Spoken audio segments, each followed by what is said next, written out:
जय Hind everyone. Social science को लेकर बहुत सारे बच्चे काफ़ी कंफ्यूज रहते हैं कि भैया कहाँ से पढ़ें। अलग अलग स्टेट का अलग अलग पेपर का पैटर्न होता है। कहीं पर एनसीईआरटी से जम के क्वेश्चन आते हैं, कहीं पर एंशिएंट हिस्ट्री भी पूछी जाती है, मेडाइवल हिस्ट्री भी पूछी जाती है और मॉडर्न हिस्ट्री तो पूछी जाती है। आप सभी लोगों को मैं लगातार कहता हूँ कि इन तीनों सब्जेक्ट को कवर करने के लिए आपको एक लूसेंट नाम की किताब आती है, उसको यूज करना चाहिए। बहुत ही बेहतरीन किताब है वो। लूसेंट की ये सामान्य ज्ञान, ठीक है, हिंदी में सामान्य ज्ञान या फिर जनरल नॉलेज करके आती है, ठीक है। ये किताब आपके लिए बहुत हेल्पफुल होने वाली है, लेकिन इसको पढ़ना कैसे है, इसमें से कितनी चीज़ें पढ़नी है, ये सारी सब चीज़ें समझने में बच्चों को दिक्कत आती है। अगर आप चाहते हैं कि आपका सोशल में 40 में 40 नंबर आए और अगर आपके यहाँ एंशिएंट हिस्ट्री, मेडाइवल हिस्ट्री और मॉडर्न हिस्ट्री पूछी जाती है तो ये किताब आपको इस चीज़ को पढ़ने, रिवाइज करने में, मेमोराइज करने में बहुत हेल्प करेगी। तो प्यारे बच्चों, सबसे पहली चीज़ यही मैं कहना चाहूँगा कि एक बार आप जाकर चेक करिए कि आपके यहाँ कौन सी हिस्ट्री पूछी जाती है। मेनली ये हिस्ट्री के लिए ज़्यादा हेल्पफुल करने वाली है, लेकिन इसमें ज्योग्राफी भी बहुत प्योरीफाइड फॉर्म में दिया गया है, सिविक्स भी बहुत प्योरीफाइड फॉर्म में दिया गया है और इकोनॉमिक्स जिससे कम क्वेश्चन आते हैं वो भी आपको प्योरीफाइड फॉर्म में मिल जाएगा। इसके लिए आपको 6, 7, 8 की किताबों को ढूंढने की ज़रूरत नहीं पड़ेगी, इसी एक किताब से आपका काम हो जाएगा। अगर आपने इसको परचेज नहीं किया है तो आप चाहें तो लिंक डिस्क्रिप्शन बॉक्स में है। It's not a book advertisement, ये आपके लिए हेल्प के लिए मैं पहले ही बता दे रहा हूँ। तो आप परचेज करना चाहें तो जाकर खरीद सकते हैं। 200-250 के आसपास की ये किताब आती है, बहुत ज़्यादा महंगी नहीं आती है। तो सबसे पहले मैं आपको बताना चाहूँगा तो इसमें क्या क्या है। इसमें आपको हिस्ट्री में क्या मिलेगा, सबसे पहली हेडिंग मिलेगी एंशिएंट हिस्ट्री की, उसके बाद मेडाइवल हिस्ट्री, उसके बाद मॉडर्न हिस्ट्री, चौथा आपको वर्ल्ड हिस्ट्री मिलेगा। अब देखो, दिल्ली वाली में वर्ल्ड हिस्ट्री भी पूछी जाती है जो नाइन्थ के सिलेबस से पूछी जाती है, 9th-10th के सिलेबस से। तो वर्ल्ड हिस्ट्री को भी आप यहाँ से रिवाइज कर सकते हैं। और इसके अलावा अगर आपके यहाँ एंशिएंट, मेडाइवल और मॉडर्न ज़्यादा पूछा जाता है तो ये ऊपर वाला पोर्शन आपको हेल्प करेगा। अब कंफ्यूजन बच्चों को ये आता है कि भैया पूरी किताब में तो बहुत ज़्यादा चीज़ें लिखी हैं। तो मैं बार बार आपको यही कहता हूं कि सबसे पहले आप क्वेश्चन जाकर देखिए प्रीवियस ईयर के पेपर में, अपने अपने पेपर 2 से 3 साल के डाउनलोड करके प्रिंट करवा के रखिए। ऐसे पीडीएफ फॉर्म में नहीं, 3 साल के 2018, 2019, 2020, 2021 जो भी पेपर अवेलेबल है गूगल पे सर्च करके उसको डाउनलोड करके प्रिंट करवा के अपने सामने रखिए, ताकि जब भी आपको एनालिसिस करना हो, किसी चैप्टर को आप पढ़ रहे हैं और जाके देखना हो कि यार इस चैप्टर से क्वेश्चन कैसे आते हैं, तो जाकर आप वहां देख सकें। ठीक है, इस चीज़ का ध्यान रखेंगे। तो मान लीजिए आपने अपने पेपर को उठाया और हिस्ट्री में देखा कि एंशिएंट हिस्ट्री के सवाल कैसे पूछे जाते हैं। जैसे मेनली मैंने देखा है कि जैन धर्म के संस्थापक कौन है, ये पूछ लिया जाएगा। बहुत ऊपर ऊपर से एंशिएंट हिस्ट्री पूछी जाती है। आप किसी गवर्नमेंट जॉब के लिए तो नहीं देने जा रहे हो एग्जाम, आप किसी यूपीएससी के लिए तो एग्जाम क्रैक नहीं करने जा रहे हो, आप एक एनटीएससी का एग्जाम देने जा रहे हो जिसमें चेक ये किया जाता है कि बच्चे को सारी चीज़ों की नॉलेज है या नहीं है। तो मेनली आपको ऊपर ऊपर से चीज़ें पढ़नी है, हर टॉपिक में इंपॉर्टेंट चीज़ को हाईलाइट कर लीजिए। जैसे देखिए आपको दिख रही है, इस तरह से चीज़ें मैंने हाईलाइट कर रखी हैं, इस तरह से चीज़ें मैंने, कुछ चीज़ें पहले से ही हाईलाइट है। तो जो हाईलाइटेड चीज़ है, जो इंपॉर्टेंट चीज़ है, वही चीज़ आपको पढ़नी है, वही चीज़ आपको रिवीजन करनी है। तो आप डेली का एक रूटीन बना सकते हैं। शुरुआत एंशिएंट हिस्ट्री से करिए अगर आपके यहाँ पूछी जाती है तो, ठीक है। जो टॉपिक से ज़्यादा क्वेश्चन आते हैं, जिस तरह के क्वेश्चन आते हैं प्रीवियस ईयर से पता करके इस बुक में से वो चीज़ पढ़ लीजिए, ठीक है, धीरे धीरे करके। इसी तरह आप एंशिएंट को धीरे धीरे पढ़ेंगे, धीरे धीरे पढ़िए। 2-2.5 महीने लगातार है, आधे घंटे भी डेली का निकालेंगे तो अभी आप 3-3, 4-4 पेज में से इंपॉर्टेंट चीज़ें पढ़ पढ़ के आगे। बहुत डीप नहीं पढ़ना है, मैं पहले ही बता दे रहा हूँ, बहुत डीप नहीं पढ़ना है। ये काम आप एंशिएंट हिस्ट्री में करेंगे, फिर धीरे धीरे आगे बढ़ेंगे, एंशिएंट खत्म करेंगे तो उसके बाद मेडाइवल आएगा। मेडाइवल में सबसे ज़्यादा इंपॉर्टेंट, और वही पढ़िएगा बस आप लोग, बाबर, वो मुगल का जो युग था ना, मुगल वाला युग, जिसमें आप लोगों को पढ़ना है तुगलक वंश वगैरह के आगे जो है वो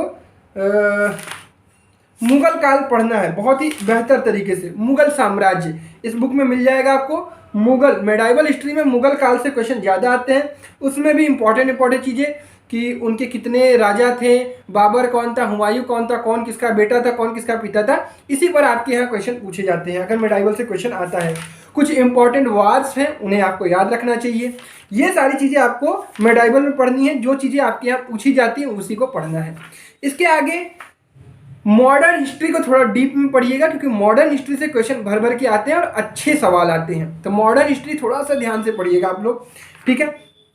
इसके अलावा अगर आपके यहाँ वर्ल्ड हिस्ट्री पूछी जा रही है तो आप वर्ल्ड हिस्ट्री भी यहाँ से पढ़ सकते हैं। बाकी आपके 9th-10th में एनसीईआरटी में तो दी ही है, यहाँ से चीज़ों को रिवाइज कर सकते हैं और इंपॉर्टेंट चीज़ों को हाईलाइट कर सकते हैं। बेसिकली ये बुक आपको हेल्प करेगी रिवीजन में, समराइज्ड फॉर्म में, चीज़ों को मेमोराइज करने में। एक किताब के अंदर सारी चीज़ें आपको मिल जाएंगी, ठीक है। तो ये चीज़ें हो गई हिस्ट्री की। इसी तरह आपको ज्योग्राफी में भी एनसीईआरटी के टॉपिक को यहाँ से हाईलाइट कर लेना है, इंपॉर्टेंट चीज़ों को। तो ये किताब आप अपने पास रखेंगे तो आपको एक प्योरीफाइड फॉर्म एक किताब में मिल जाएगा। तो ये काम आपको ज्योग्राफी में भी करना है, देखना है कि कौन कौन सी चीज़ इंपॉर्टेंट है, किस चीज़ों पर क्वेश्चन आते हैं। जैसे सैटर्न जो हमारे सोलर सिस्टम है उन पर क्वेश्चन आता है। जो हमारा हवा का वो क्या कहते हैं, एटमॉस्फेयर जो होता है, उसमें मेजोस्फेयर, स्ट्रेटोस्फेयर, इस तरह की चीज़ें जो होती है उस पर क्वेश्चन आता है। इसके अलावा लोकेशन पे क्वेश्चन आता है, इंडिया के लोकेशन पर, पहाड़ों पर क्वेश्चन आता है, नदियों पर क्वेश्चन आता है, मिट्टी पर क्वेश्चन आता है।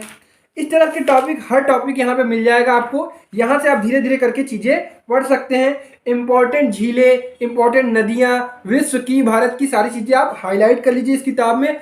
हर चीज़ बहुत ही अच्छे तरीके से लिखी हुई है। इसके अलावा ये काम आप ज्योग्राफी में करेंगे, फिर यही काम आपको सिविक्स में भी करना है। इकोनॉमिक्स को लास्ट प्रायोरिटी में रखिएगा, सिविक्स में भी आपको यही काम करना है। आपको मेनली सिविक्स में एनसीईआरटी पढ़ना है। इस किताब में बहुत डीप में सिविक्स दिया हुआ है, मतलब मौलिक अधिकार वगैरह जो आर्टिकल्स वगैरह है बहुत डीप में दिए हैं। तो इतना डीप में आपको नहीं जाना है, जितना डीप में आपका एनसीईआरटी गया है उतने ही डीप में आपको जाना है। फिर इकोनॉमिक्स में भी आप थोड़ी बहुत चीज़ें यहाँ से पढ़ सकते हैं, एक बार देख सकते हैं। तो ये 4 सब्जेक्ट के लिए आपको इस बुक को यूज करना है। इसके अलावा आपको कोई फिजिक्स, केमिस्ट्री, बायोलॉजी इससे नहीं पढ़नी है। फिजिक्स, केमिस्ट्री, बायोलॉजी आपको अपने एनसीईआरटी से ही पढ़नी है, ठीक है। तो आप धीरे धीरे शुरुआत कर सकते हैं। आखिरी 2-3 महीने जो बचे हुए हैं इनमें इंपॉर्टेंट चीज़ों को पढ़िए, इंपॉर्टेंट चीज़ों को हाईलाइट करिए, ताकि इन लास्ट जाके अगर आप इसका रिवीजन करेंगे तो आपको चीज़ें समझ में आएंगी। और यार देखो, ये सारी चीज़ें 1 या 2 दिन या 10 दिन में नहीं हो पाएंगी। अगले 2 से 3 महीने आपको लगातार, अब आखिरी जो 2-3 महीने बचे हुए हैं, मेहनत करिए। सोशल में आप अच्छा स्कोर करेंगे तो ओवरऑल एनटीएससी में आपका अच्छा स्कोर आएगा।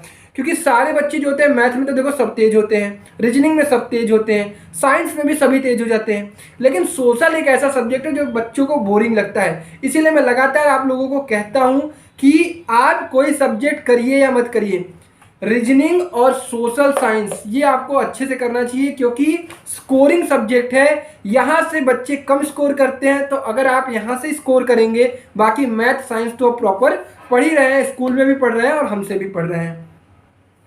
तो उम्मीद करता हूं कि लूसेंट को लेकर जो आपके मन में डाउट था उसको मैंने क्लियर किया। रही बात इसको रिवीजन करने की, जब आप पढ़ रहे हो तो एक एक हफ्ते में या हर दूसरे तीसरे दिन आपने पीछे 2-3 दिन में क्या पढ़ा है उसको एक बार रिवाइज जरूर कर लीजिएगा, ताकि आपको चीज़ें समराइज फॉर्म में याद हो जाए। और जब महीना 2 महीना बीते तो आप रिवीजन के लिए इस बुक में हाईलाइट करके रखे रहेंगे, तो वो चीज़ें आप रिवाइज कर सकते हैं। तो मैं उम्मीद करता हूं कि लगातार बच्चों की ये डिमांड आ रही थी कि लूसेंट को कैसे पढ़ना है, लेनी चाहिए या नहीं लेनी चाहिए, इस पर वीडियो बना दीजिए, तो मैंने बनाया। और आप लोग अगर कमेंट करेंगे कि भैया हमें इंपॉर्टेंट टॉपिक और इंपॉर्टेंट चैप्टर बता दीजिए, तो एक दिन मैं मेहनत करके इसके इंपॉर्टेंट टॉपिक आपको बता दूंगा कि जो इस किताब में से आपको अगर उतना भी आप अच्छे से कर लेंगे, तो क्योंकि मैं प्रीवियस ईयर का पेपर एनालिसिस करूंगा, थोड़ा वक्त लगेगा, लेकिन अगर आप लोगों की डिमांड होगी तो उसको भी पूरा करूंगा। तो आप कमेंट करके यार राय जरूर दीजिएगा कि वो चीज़ चाहिए आपको या नहीं चाहिए। बाकी ये वीडियो मैंने आपके लिए दी है ताकि आप लूसेंट को भी खरीद सकें, पढ़ सकें। अगर आप खरीदेंगे तो आपको हेल्प होगी। किताबें आपको कभी भी नुकसान नहीं देंगी, ये पहले मैं बता दूंगा। ये आपको लाइफ भर काम देगा। ये किताब बहुत अच्छी किताब है, ठीक है। चलिए, तो यहीं पे मैं वीडियो को समाप्त करता हूँ। आप सभी लोगों का वीडियो देखने के लिए बहुत बहुत धन्यवाद। जो भी बच्चे एनटीएससी की तैयारी करना चाहते हैं उन्हें आप वीडियो शेयर किया करिए, उन्हें आप बताया करिए अपने क्लास के ग्रुप में, स्कूल में जाते हैं वहाँ पर बताइए, सबसे शेयर करिए, ताकि आप अपने बोर्ड और एनटीएससी की प्रिपरेशन बहुत ही अच्छे तरीके से हमारे साथ कर सकें। तब तक अपना ख्याल रखिए। Bye bye, take care, love you all and जय हिंद।